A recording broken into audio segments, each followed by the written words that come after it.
The Power Process by Dr. Jonathan Chuma. Introduction. When miners are mining mineral ores, people on the trade market only appreciate these minerals when they go through the process of refining. In their raw state, they do not appear attractive and of any value. Yet when they are refined, the market value also increases. Therefore, process is very important in various circles of life, as well as in an individual's life. The cooperate world is looking for individual who will add value to their organization. The want personal that is refined and can bring ideas which can make them saw in the market. They want individuals who are exceptional, who have mastered themselves and can be role models to inspire others. This book is meant to help the reader have a vantage point and use any opportunity which life brings as a basis of improving one's life. The power of process is not a one-time venture, but an ongoing journey which will need review and introspection. Put on your seatbelt and brace yourself as we embark on this wonderful journey of the power process. Chapter 1, Preparation. The first and most important part of any action is preparation. The time one takes to do so is vital. This is so because if one steps on a platform and they are ill-prepared, they will not have the best results. We live in a generation where we are able to get fast things. We have fast foods which seem to be in most places around. We want to take the same trend in our lives. Yet if we do so, we may not have results which will be long-lasting. Athletes take a lot of time preparing for action which may not last a day, but just seconds. They work extra hard training the body as well as their muscles. As they train, they focus on getting the gold medal. This preparation may take a long time. Each and every one of us has a destiny to fulfill.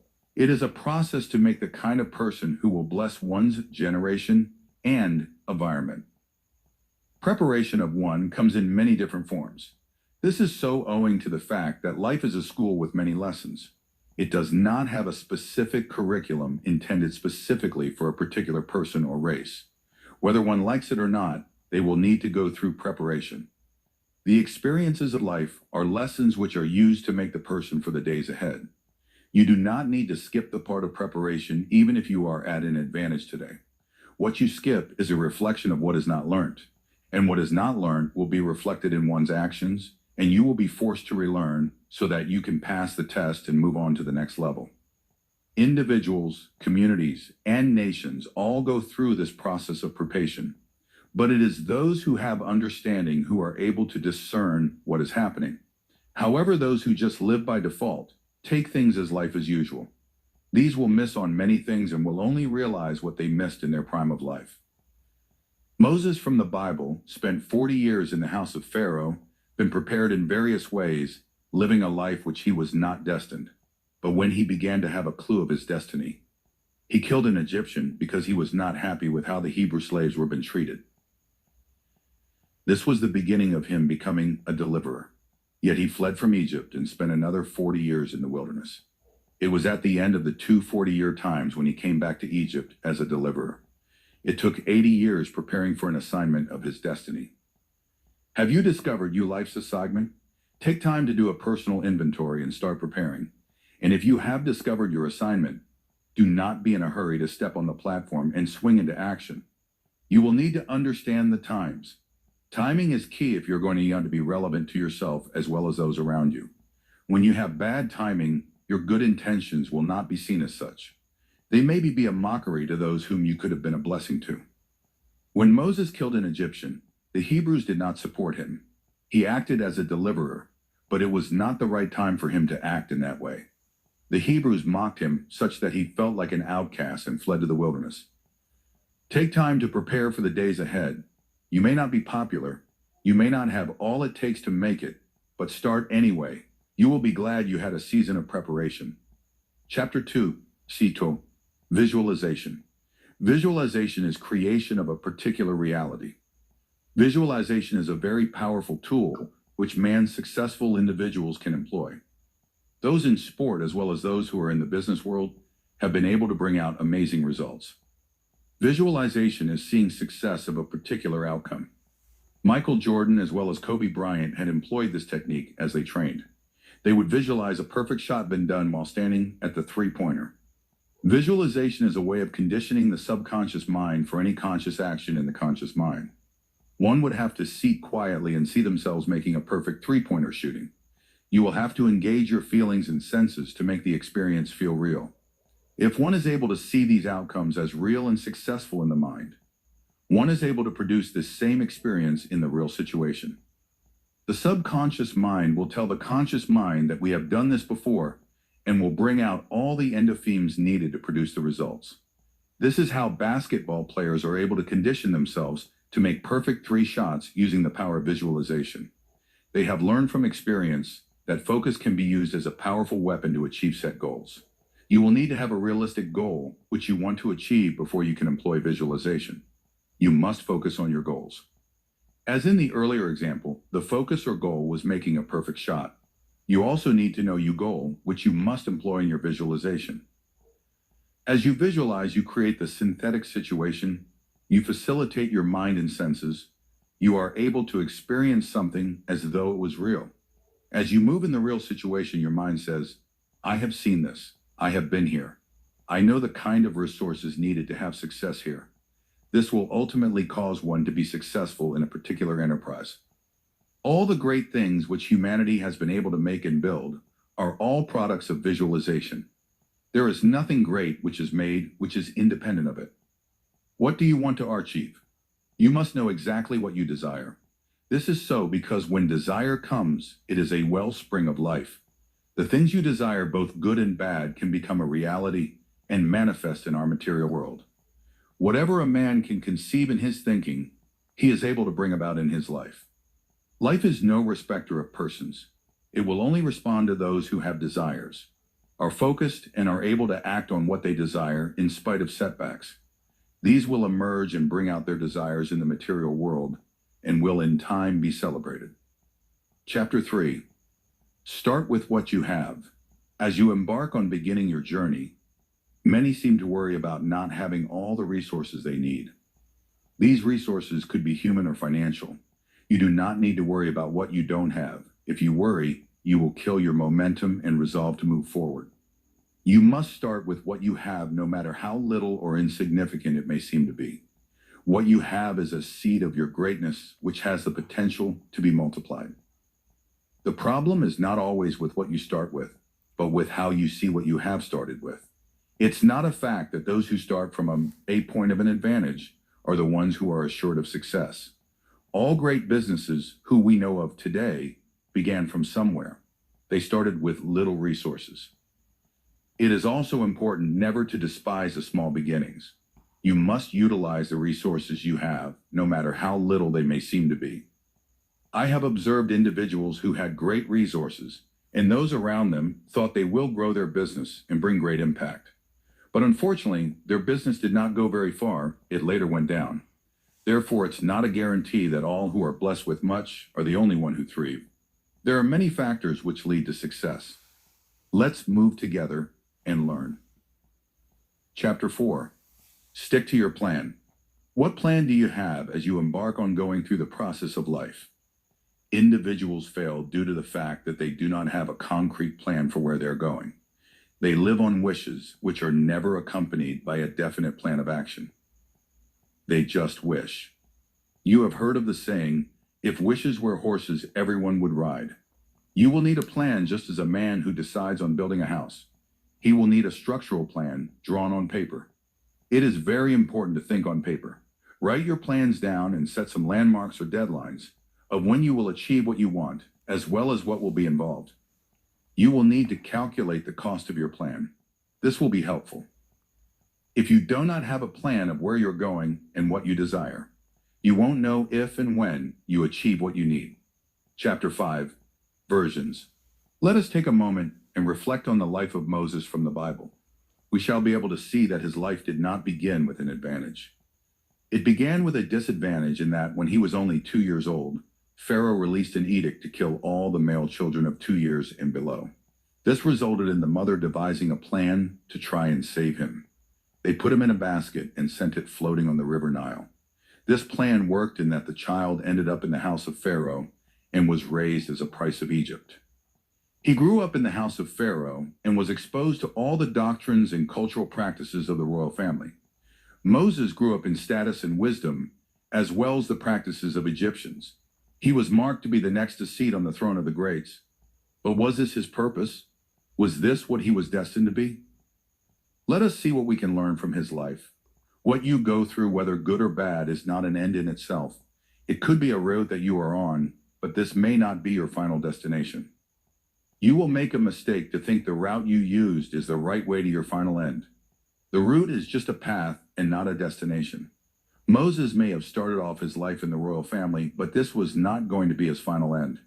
When you see the place where you are as a process, you will have a better perspective of your life as well as where you are heading. The version of who you are today, or who you started with, is not necessarily whom you will be in the next decades ahead. The process which you go through is for the purpose of refining the version you began with. If you remain as the old version, you will be useless to the future ahead of you. The process may be painful, but trust the process. The more experiences of life take away from you, the better you will be for the future ahead of you. The process may at times be lengthy or short, but you need to discern or understand the times and season you are in. The understanding will set you on an advantage because you will not misinterpret the happenings around you. Many have misinterpreted what has been happening in their lives. This has led them to act prematurely in ways which are not appropriate. When Moses had an encounter with the burning bush, he was never the same. The version he was previously changed, and he went to confront the system he was raised in. Having a new version of oneself brings courage to defy the odds. He stepped up with a new assignment of liberation of the Israelites. He would have not been able to do this if he was the same version he was previously. Therefore, the process made him and refined him into the version of a deliverer. Chapter 6. Hunger. What is it that you hunger for? The hunger which is within you should be used as a catalyst to propel you forward. It must be the one thing that keeps you awake and looking forward to a better tomorrow. Those who are satisfied with what is around them tend to relax. They stop working and feel like they are on a holiday every day, which comes. Yet those who are hungry feel like something is behind them, is pursuing them. They feel they must have that one big thing. It could be a contract, it could be an opportunity. They are always busy working around the clock. They believe in engaging their senses to the fullest without reservation. This hunger never sees danger. They will step in regions and territories which are uncharted and fear nothing. Your hunger in this context does not relate to food. It relates to one's passion, which is also linked to one's purpose. No matter the circumstances surrounding your life, do not allow them to kill that hunger. There could be many who are counting on it to fully manifest. Never allow yourself to be complacent, even if times are hard. Hard times bring out best things when viewed with a creative mind. Creative minds see things differently from other people. They see solutions where others will see death. They will see answers where many will normally throw in the towel and say, "It's over." They are ever excited in the midst of danger. They are always optimistic where many will be pessimistic. They move around life like magicians. Many seem to wonder how they do things. This is simply because they have decided to remain hungry and are never satisfied with the status quo. Chapter 7. Relationships. Humans are relational. We are designed to relate with one another, regardless of one's nature or temperament. There is no human being who can live without the impact of others. All things that we need for life and living will have to pass through the hands of others. The list can be endless if we are to write them down. Starting from our natal day, our parents needed the help of others. The clothes they put on our body then and today are made by others. Food, shelter, only to mention a few. Even if some people's efforts do not seem to be seen in the moment, it counts in one way or the other. We must treasure relationships we have today because what you need for your tomorrow's answer is in the hands of another. You may be at an advantage today, but you must never look down on those who may seem less than you.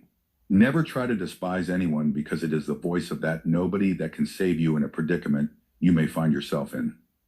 The janitor at your office may not have the best qualification, but he may have the key to your rising. He may speak a word for you which can seriously catapult you from your current status to a higher position. They may have been entrusted with valuable information by a CEO. This can change your life once accessed at the right time. This may only happen at a relational level. Relationships are valuable in the corporate world.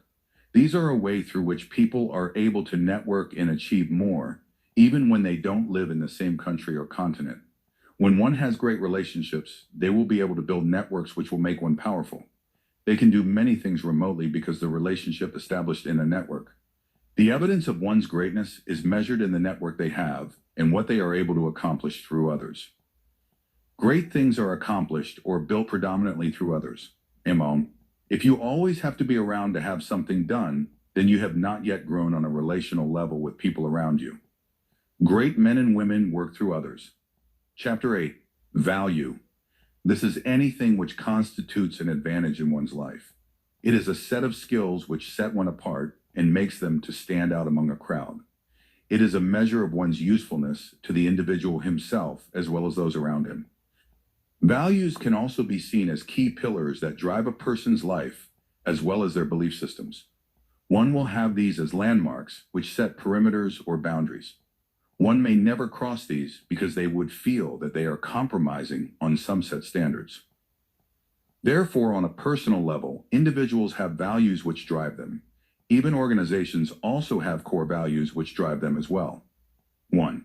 On a personal level, what drives you on a daily basis? 2. Are these values constant or they change with time? 3. Are your values going to be the same a few years from now or they will evolve with time? 4. Do the people you associate with share the values you hold? 5. Suppose the people you relate with divert you from your values. Are you still going to be the person you desire to be, or you will become another person entirely? And 6. Certain environments will require that you conform to them. Will you conform or remain who you are even if there is much pressure and adversity? The values you hold today will determine where you will end up tomorrow. They will guide your thoughts and how you behave, regardless of place or environment. However, those who change their values simply because they have changed their location are not sure of who they are. They may do this barely to try and please people and fit into a social strata. Chapter 8, Objectivity. How do you act when others are communicating?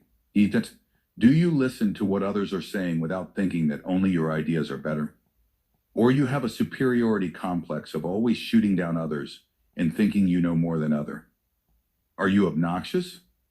These kinds of traits may hinder one from effectively communicating with others. If we are going to create a conducive environment for ourselves as well as others, we need to be open with people around us. It does no harm to be humble even when you know so much. Great men and women never seek to prove themselves before others. They take a back seat and listen objectively as others are communicating. They never raise their defenses to judge every word or idea been presented. They see each moment as a fresh opportunity to learn something new. And when they see something presented in an inappropriate way, they never correct the person in front of people, but they will call the person in private and help them to see their blind spots. This way, the person's ego is not injured. The persons in question are able to accept the correction because they see love and maturity in how they are communicated to. Chapter 9, Accountability. There is one amazing thing which I have observed, but if it is a coincidence, I stand to be corrected. When each child is born, they have their little palms closed as though holding something. My hypothesis is that each child comes loaded with something. The evidence of a closed hand is a way of showing that each child is loaded with something unique, which will bless the child as well as its generation. As this child grows into adulthood, they will need to discover that which they came to do specifically. As they do so, they are accountable for all that was given to them. However, many have died and not been able to fully realize that for which they were entrusted and accountable for. One day we shall be able to give account of all that was entrusted to us. Accountability is a serious responsibility for each one's life, as well as all that happens around and within one's life. A responsible person will have no time to play the blame game. They don't blame their parents, siblings, environment, or teachers, as well as mentors. They see all that is around them as an entrustment and not an achievement. This mindset has helped them to remain stewards and not masters. They seek to coexist with those around them. They do not see others as slaves, but as partners of a greater cause to be a blessing to their generation. As one grows in their level of accountability, they become effective in their area of specialization. and do not waste time on mundane things. They see time as a great assert. As one grows in accountability, doors begin to open and more responsibility is entrusted as they show faithfulness in various tasks assigned.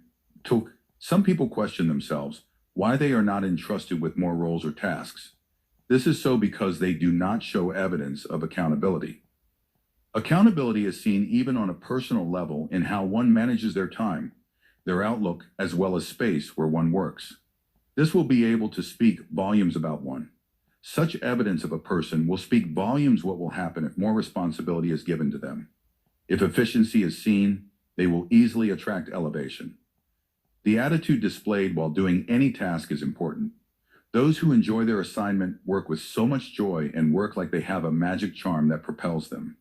They also show a sweet attitude as they do their tasks. Chapter 10. Subject Matter Expert. There are several disciplines in this world.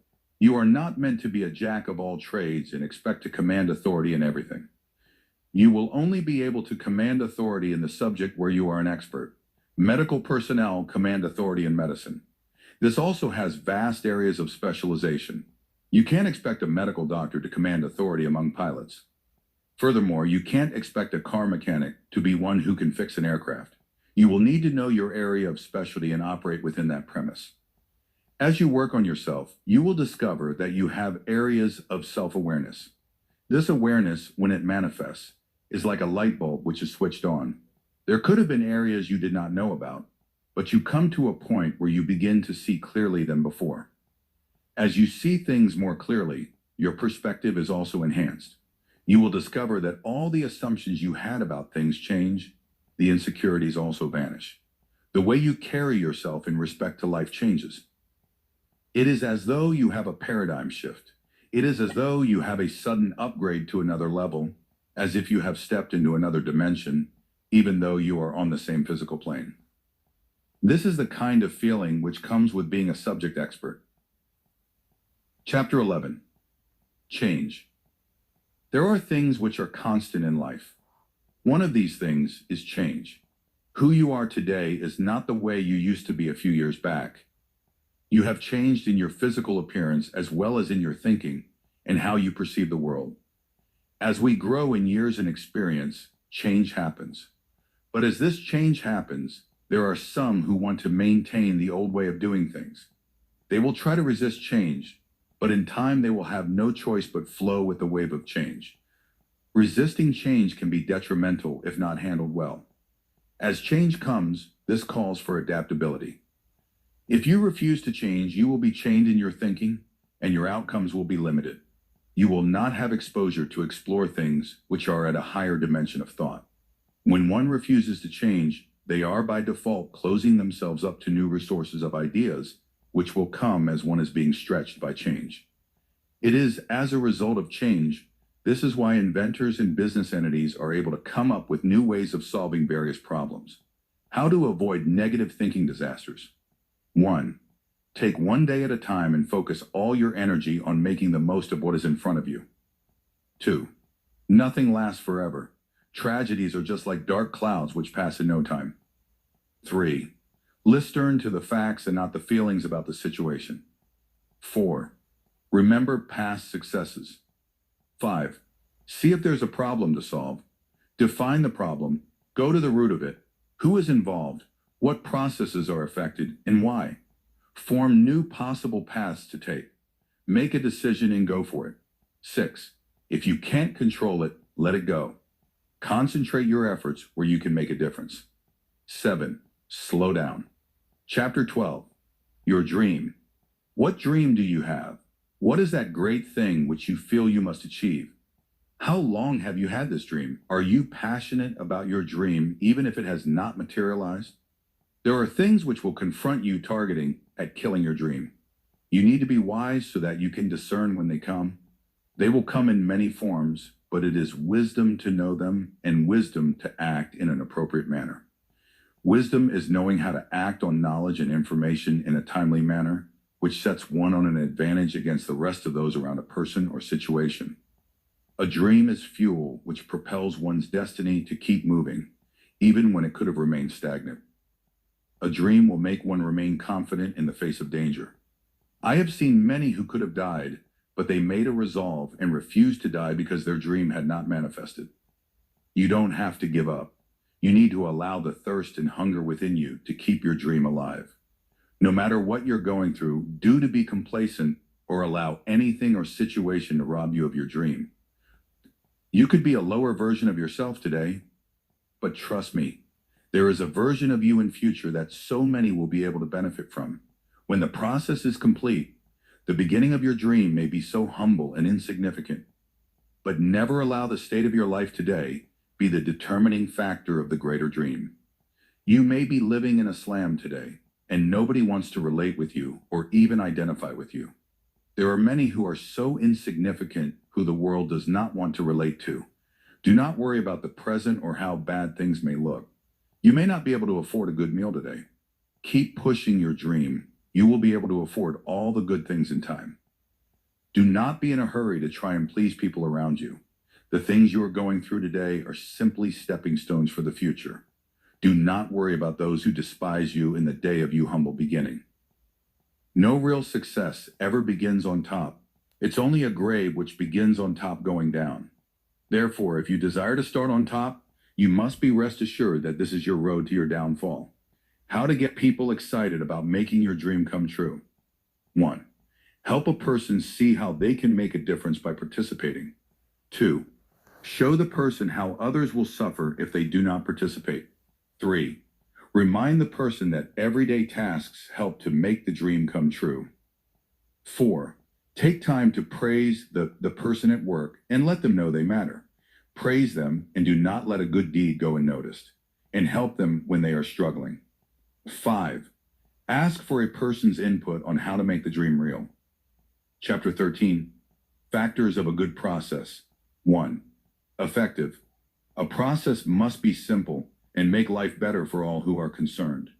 It must demonstrably deliver value. It must satisfy and delight those it concerns.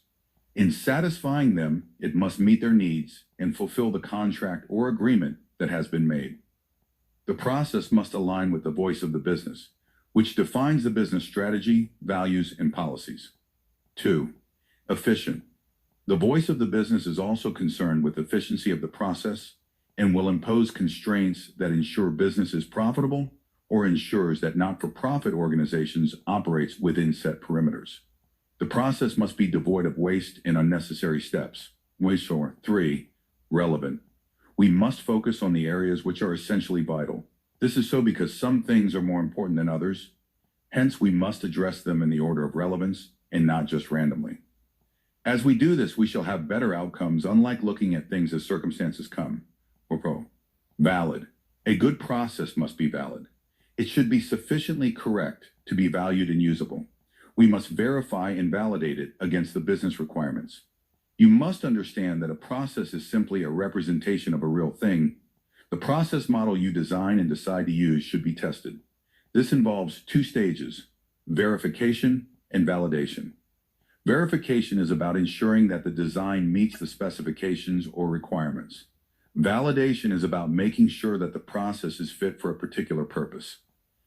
In practice, there will often be difference between what was required and what is now actually needed. A good process is where it has been verified that it meets the requirements, but that it has also been validated against the business needs. 5. Usable. The process model should be realistic and usable. It should capture business elements that really are processes. These are aspects that are reputable processes. These are aspects that are reputable and predictable. It should contain the right amount of information to make it valid. Needs. Chapter 14. Measurement. Measurement is very important. It helps to check whether one is doing things right. It also helps to check if the goals and objectives set have been achieved. Therefore, a successful process should have a point of measurement.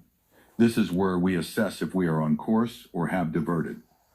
This is a point where one needs to have a serious review. If success has been recorded, then the process can be replicated so that more positive results are produced. But if the intended goals are not achieved, then one needs to measure the progress and see which areas they need to improve on as they go through the process again. One may not need to start from the beginning. They may start from the points where they did not do well. It is helpful to borrow other people's opinions to help in the assessment. This is so because doing so alone may not be successful. Awesome. We normally have our personal bias and may not see things clearly, but with help of a mentor or trusted colleague, they will tell you the truth of the situation and point out areas which you could have missed and not done well. Thank you for reading my book. If you enjoyed it, won't you please take a moment to leave me a review at your favorite retailer? Thanks. Dr. Jonathan Schuma,